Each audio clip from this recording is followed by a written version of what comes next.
Hoy nós está anunciar conjuntamente com ATA e TPEF que nós está vai percurar para embellecer inteiro e Eagle Beach Strip, começando por a rotonda de Amsterdam Manor, até a rotonda de Alhambra.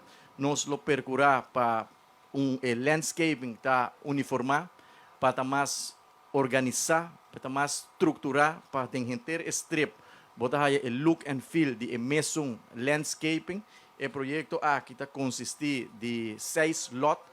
O primeiro lote está começar na parking area, banda de rotonda de Amsterdam Manor.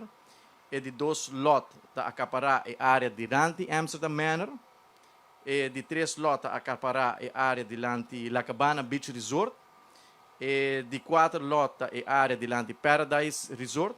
E de 5 e de 6 lotes começar por de MVC Eagle, teco o condomínio, essa é a fase 1. O projeto A, que fase 1, está sendo financiado parcialmente para TPEF, de presupuesto de ano 2022, e também a Aruba Tourism Authority, e a fase 2, que vai começar por de o condomínio, teco a rotonda de Alhambra, está sendo financiado para o presupuesto de TPEF para ano 2023.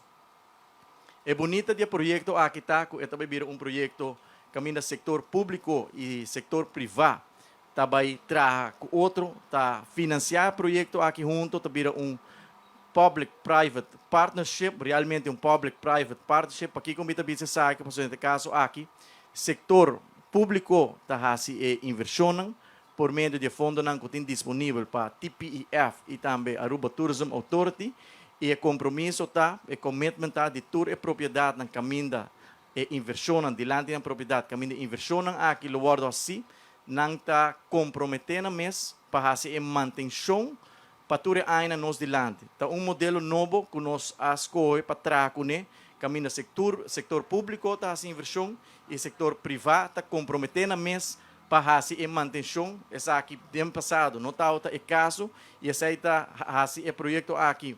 Hope bonita, passou nós está inversão também do setor privado, não está havendo compromisso